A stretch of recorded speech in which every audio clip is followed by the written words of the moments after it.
يسعك الفضاء الرحيم الفسيح فبالله كم السلام علیکم، میرا نام عبدالرحیم ہے۔ میں مختلف حدیث کی کتابوں سے مختلف ٹاپکس پہ ویڈیوز بنا رہا ہوں۔ تو امام ابو یعلا موصلی کی جو مجموعہ حدیث ان سے کچھ حدیثیں ہیں۔ اعوذ باللہ من الشیطان الرجیم، بسم اللہ الرحمن الرحیم۔ حدیث نمبر 2507، حضرت سعید بن جبیر رضی اللہ تعالیٰ عنہ فرماتے ہیں، میں نے حضرت ابن عباس رضی اللہ تعالیٰ عنہ کے پاس حضور صلی اللہ علیہ وسلم کے احرام کا ذکر کیا۔ آپ رضی اللہ تعالیٰ عنہ نے فرمایا کہ حضور صلی اللہ علیہ وسلم نے احرام باندھا، جس وقت نماز سے فارغ ہوئے پھر آپ چلے، جب سواری پہ سوار ہوئے اس پہ سیدھے ہو کے بیٹھ گئے، احرام باندھا۔ صحابہ کرام نے یہ دیکھا، انہوں نے کہا حضور صلی اللہ علیہ وسلم نے اس وقت احرام باندھا جس وقت جانے لگے، انہوں نے کیوں یہ حالت دیکھی تھی؟ پھر آپ چلے یہاں تک کہ مقام بیدا پہ چڑھے۔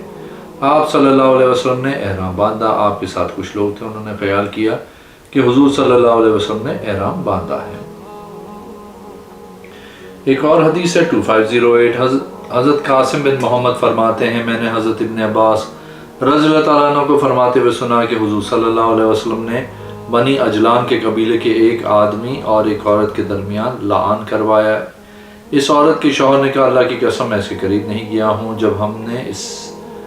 جب سے ہم نے کھیتی کو سیراب کیا۔ حضور صلی اللہ علیہ وسلم نے فرمایا، اے اللہ واضح فرما، اس عورت کا شوہر ہلکے بالوں اور پتلے بازوؤں اور پنڈلیوں والا تھا، اور جس کی طرف اس کو منسوب کیا جاتا تھا وہ لڑکا اس نے جنا وہ کالے اور گھنگریالے بالوں والا تھا، موٹی کلائیوں والا اور موٹی پنڈلیوں والا۔ ابن شداد فرماتے ہیں، ابن عباس کیا یہ وہی عورت تھی جس کے متعلق حضور صلی اللہ علیہ وسلم نے فرمایا، اگر میں کسی عورت کو بغیر گواہوں کے رجم کرتا تو اس کو ضرور رجم کرتا؟ حضرت ابن عباس رضی اللہ تعالیٰ نے فرمایا، نہیں، وہ عورت وہ تھی جس نے اسلام میں لعان کیا تھا۔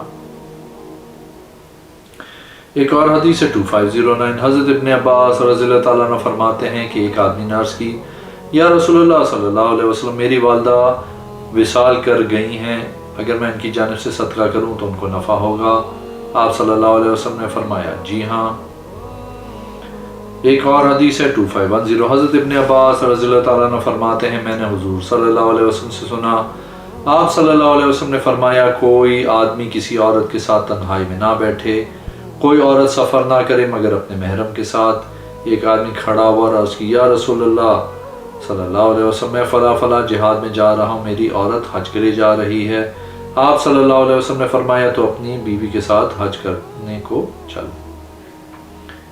ایک اور حدیث ہے 2511، حضرت ابن عباس رضی اللہ تعالیٰ عنہ فرماتے ہیں، حضور صلی اللہ علیہ وسلم نے فرمایا، میں معراج کی رات بڑی پاک ہوا کے پاس سے گزرا، میں نے کہا، جبریل علیہ السلام، یہ کون سی ہوا ہے؟ حضرت جبریل علیہ السلام نے عرض کی، معاشت بنت فرعون ہے، وہ کنگھی کر رہی تھی، اس کے ہاتھ سے کنگھی گری، اس نے کہا بسم اللہ۔ فرعون کی بیٹی نے کہا، کیا میرا باپ رب نہیں؟ معاشتہ نے کہا، میرا رب اور تیرے باپ کا رب۔ اس نے کہا، اس وقت؟ اس نے کہا، تو بھی کہے۔ اس نے کہا، تیرا رب میرے علاوہ کوئی اور ہے؟ اس نے کہا، میرا اور تیرا رب آسمان میں ہے۔ اس نے اس پہ گائے کا گوبر ڈالا۔ اس لڑکی نے کہا، مجھے آپ سے کام ہے۔ اس نے کہا، کیا کام ہے؟ اس نے کہا، میری اور میری اولاد کی ہڈیاں جمع کرو۔ اس نے کہا، تجھے بھی اور جو بھی حق سے ہٹے گا اس کو ڈالا جائے گا۔ اس نے اس کے بچوں کو ایک ایک کر کے ڈال دیا، آخر میں ایک بچہ ڈالا۔ اس نے کہا، اے امی صبر کرنا، بے شک تو حق پہ ہے۔ حضرت ابن عباس رضی اللہ تعالیٰ عنہ فرماتے، 4 بچوں نے حالت بچپن میں کلام کیا، ان میں سے ایک ابن معاشتہ بنت فرعون جریج والے بچے نے، عیسیٰ ابن مریم نے، چوتھا مجھے یاد نہیں، وہ بچہ جس نے حضرت یوسف علیہ السلام کی پاک دامنی کی گواہی دی تھی۔ ایک اور حدیث ہے 2512، حضرت ابن عباس رضی اللہ تعالیٰ عنہ فرماتے ہیں، حضور صلی اللہ علیہ وسلم کے لیے لحد بنائی گئی تھی۔ ایک اور حدیث ہے، حدیث نمبر 2513، حضرت ابن عباس رضی اللہ تعالیٰ عنہ فرماتے ہیں، حضور صلی اللہ علیہ وسلم نے فرمایا، جب لوگوں میں اختلاف ہو جائے تو حق قبیلہ مدر کے ساتھ ہوگا، جب قبیلہ ربیہ کو عزت دی گئی تو اس وقت اسلام کمزور ہو جائے گا۔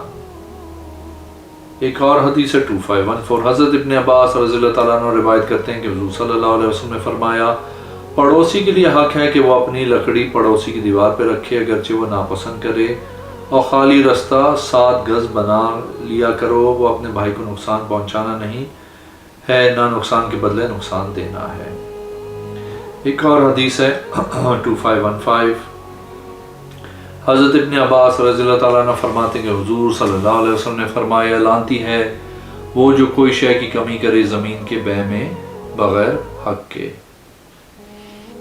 ایک اور حدیث ہے 2516، حضرت ابن عباس رضی اللہ تعالیٰ عنہ فرماتے ہیں کہ حضور صلی اللہ علیہ وسلم نے فرمایا، اس کا تعلق ہم سے نہیں جو حاملہ سے وطی کرے، زنا ہونے کی وجہ سے حاملہ ہو، وہ کسی مرد سے شادی کر لے تو یہ مرد اس عورت سے وطی نہ کرے کیونکہ اس طرح نسب میں شک ہوگا، ہاں اگر اپنی بیوی ہو تو اس حالت حمل میں بھی وطی جائز ہے۔ ایک اور حدیث ہے 2517، حضرت ابن عباس رضی اللہ تعالیٰ عنہ فرماتے ہیں حضور صلی اللہ علیہ وسلم نے میت کو دفن کرنے کے بعد اس کی نماز جنازہ پڑھی، یعنی دفن کرنے کے بعد اس کے لیے دعا کی۔ ایک اور حدیث ہے 2518، حضرت ابن عباس رضی اللہ تعالیٰ عنہ فرماتے ہیں حضور صلی اللہ علیہ وسلم نے فرمایا، میں مدینہ کی حد کو اس طرح حرام قرار دیتا ہوں جس طرح مکہ کی حدود کو حرام قرار دیا ہے۔ ایک اور حدیث ہے 2519، حضرت ابن عباس رضی اللہ تعالیٰ عنہ فرماتے کہ ایک عورت حضور صلی اللہ علیہ وسلم کے زمانے میں مسلمان ہو گئی، اس کا شوہر اس کے بعد آیا اور عرض کی، یا رسول اللہ صلی اللہ علیہ وسلم، یہ عورت میرے ساتھ اسلام لائی ہے۔ آپ صلی اللہ علیہ وسلم نے اس کو واپس لوٹا دی۔ ایک اور حدیث ہے 2520، حضرت ابن عباس رضی اللہ تعالیٰ عنہ فرماتے کنواری عورت، ایک کنواری لڑکی حضور صلی اللہ علیہ وسلم کی بارگاہ میں آئی اور اس نے بتایا کہ اس کے باپ نے اس کا زبردستی نکاح کر دیا ہے، وہ اس کو ناپسند کرتی ہے، حضور صلی اللہ علیہ وسلم نے اس کو اختیار دے دیا۔ ایک اور حدیث ہے 2521، حضرت ابن عباس رضی اللہ تعالیٰ عنہ فرماتے حضور صلی اللہ علیہ وسلم نے روزہ رکھا، جب اسفان کے مقام پہ آئے پھر آپ صلی اللہ علیہ وسلم نے افطار کر دیا۔ ایک اور حدیث ہے 2523، حضرت ابن عباس رضی اللہ تعالیٰ عنہ فرماتے ہیں کہ ایک دیہاتی آدمی حضور صلی اللہ علیہ وسلم کی بارگاہ میں آیا اور عرض کی، یا رسول اللہ صلی اللہ علیہ وسلم، میں نے چاند کو دیکھا ہے آج رات۔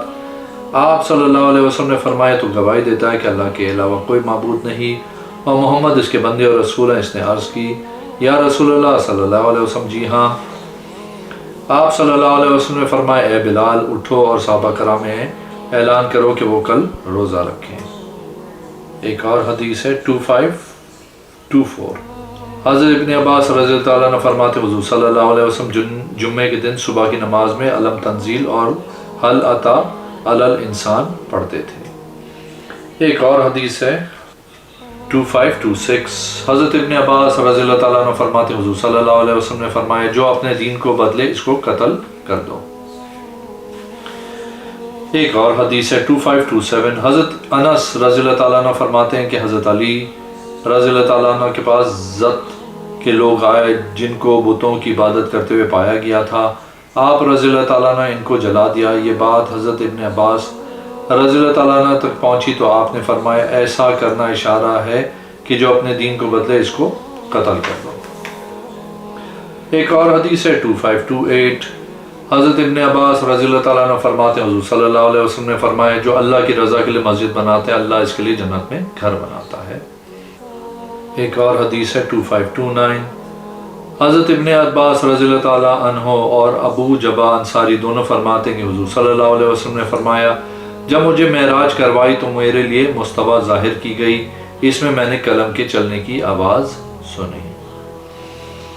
ایک اور حدیث ہے 2530، حضرت ابن عباس رضی اللہ تعالیٰ عنہ فرماتے ہیں حضور صلی اللہ علیہ وسلم نے فرمایا، جو تم سے اللہ کے لیے مانگے اس کو دے دو، جو اللہ کے لیے پناہ مانگے اس کو دے دو۔ ایک اور حدیث ہے 2531، حضرت ابن عباس رضی اللہ تعالیٰ عنہ فرماتے حضور صلی اللہ علیہ وسلم نے فرمایا، اپنی نگاہ سے اس منظر کو دیکھ رہا ہوں کہ جو شخص کعبہ شریف کا ایک ایک پتھر اکھیڑ دے گا وہ کالا، سیاہ اور کشادہ ٹانگوں والا ہوگا۔ ایک اور حدیث ہے 2532، حضرت ابن عباس رضی اللہ تعالیٰ عنہ فرماتے حضور اکرم صلی اللہ علیہ وسلم جب رکوع سے سر اٹھاتے تو یہ پڑھتے، اے اللہ میرے لیے حمد ہے، تیرے لیے حمد ہے، آسمان و زمین کو بھر بھرے ہوئے ہے، بھر دے کسی شے سے اس کے بعد۔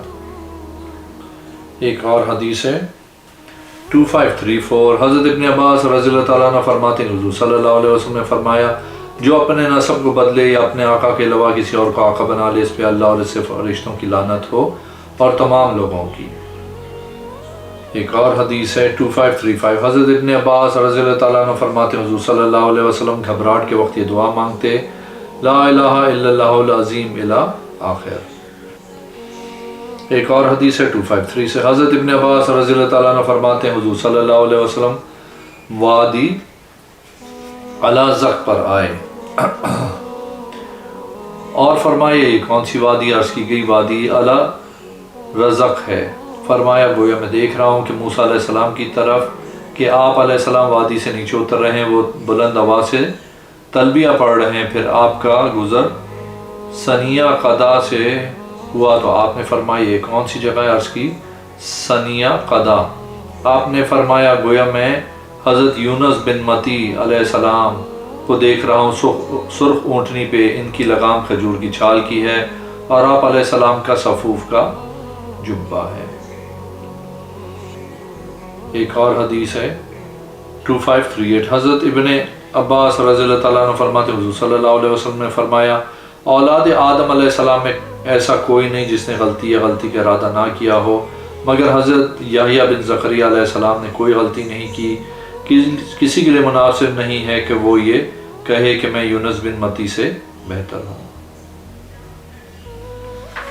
ایک اور حدیث ہے 2539، حضرت ابن عباس رضی اللہ تعالیٰ عنہ فرماتے ہیں کہ مجھے میرے باپ حضرت عباس رضی اللہ تعالیٰ عنہ نے فرمایا تم آل رسول اللہ صلی اللہ علیہ وسلم کے ساتھ رات گزارو اور آپ صلی اللہ علیہ وسلم کی نماز کو یاد کرو کہ کیا پڑھتے ہیں،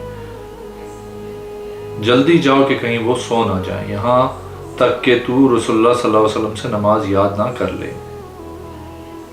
حضرت عبداللہ رضی اللہ تعالیٰ عنہ فرماتے ہیں حضور صلی اللہ علیہ وسلم نے نماز عشاء پڑھی، مسجد سے نکلے یہاں تک کہ میں مسجد میں میرے علاوہ کوئی نہیں تھا۔ حضور صلی اللہ علیہ وسلم نے میری طرف نظر کرم فرمائے اور فرمایا کون؟ عبداللہ۔ میں نے عرض کی جی ہاں، آپ صلی اللہ علیہ وسلم کا غلام۔ عبداللہ فرمایا کیسے آئے ہو؟ میں نے عرض کی مجھے میرے باپ عباس رضی اللہ تعالیٰ عنہ حکم دیا ہے کہ آپ صلی اللہ علیہ وسلم کے پاس رات گزاروں گا۔ آپ صلی اللہ علیہ وسلم نے فرمایا اسی وقت ساتھ چلیے۔ فرمایا عبداللہ بستر بچھاؤ۔ میں ایک تکیہ لایا جس میں کھجور کی چھال بھری ہوئی تھی۔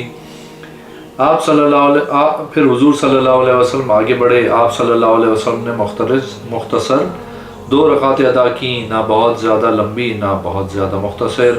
پھر آپ صلی اللہ علیہ وسلم اپنے بستر پہ آئے، یہاں تک کہ میں نے آپ صلی اللہ علیہ وسلم سے خراٹے سنے، پھر اٹھے۔ آپ صلی اللہ علیہ وسلم نے یہ آیت پڑھی بے شک زمین و آسمان کی پیدائش اور دن و رات میں اختلاف نشانی ہے، یہاں تک کہ سورت ختم ہو گئی۔ پھر مجھ پہ ہاتھ پھیر کر اٹھے، پھر مسواک فرمائی، پھر وضو کیا، پھر قیام کیا، 2 رکعت نماز پڑھی جو نہ مختصر نہ لمبی۔ پھر آپ صلی اللہ علیہ وسلم اپنے بستر پہ آئے، آرام کرنے لگے، یہاں تک کہ میں نے خراٹے سنے۔ پھر آپ صلی اللہ علیہ وسلم اٹھے، پھر اپنے بستر پہ سیدھے ہو کر لیٹ گئے، ایسا ہی کیا جس طرح پہلی مرتبہ کیا تھا۔ پھر 3 مرتبہ دست شفقت میرے سر پہ پھیرا، اس کے بعد سورہ آل عمران کی 3 آیتیں تلاوت فرمائی، پھر اٹھے، مسواک کی، وضو کیا اور نماز پڑھی 2 رکعتیں نہ لمبی نہ مختصر۔ پھر اپنے بستر پہ آئے، یہاں تک کہ میں نے آپ صلی اللہ علیہ وسلم سے خراٹے سنے۔ آپ صلی اللہ علیہ وسلم نے پہلی 2 مرتبہ کی طرح ہی کیا۔ آپ صلی اللہ علیہ وسلم نے 6 رکعتیں ادا فرمائی، پھر 3 رکعتیں وتر پڑھے، پھر فجر کی نماز سے پہلے 2 رکعتیں پڑھیں، پھر جب نماز سے فارغ ہوئے دعا کی اللہم اجعل لی الی آخر۔ ایک اور حدیث ہے 2541، حضرت ابن عباس رضی اللہ تعالیٰ عنہ فرماتے حضور صلی اللہ علیہ وسلم نے ایک آدمی کی ران برہنہ دیکھی تو آپ صلی اللہ علیہ وسلم نے فرمایا اپنی ران کو ڈھانپ، بے شک آدمی کی ران اس کی شرمگاہ میں شامل ہے۔ ایک اور حدیث ہے 2543، حضرت ابن عباس رضی اللہ تعالیٰ عنہ فرماتے حضور صلی اللہ علیہ وسلم جب کسی لشکر کو بھیجتے تھے تو اس کو کہتے تھے کہ اللہ کا نام لے کے نکلو، اللہ کی راہ میں جہاد کرو، جو اللہ کا انکار کرتا ہو اس سے دھوکہ نہ کرو، مسئلہ نہ کرنا، خیانت نہ کرنا، بچوں کو نہ مارنا، نہ گرجے والوں کو۔ اگر آپ نے میرے چینل کو سبسکرائب نہیں کیا تو ابھی تک کر دیں، پلیز اس ویڈیو کو لائک کریں، ابھی میں انشاءاللہ حاضر ہوں گا۔ اللہ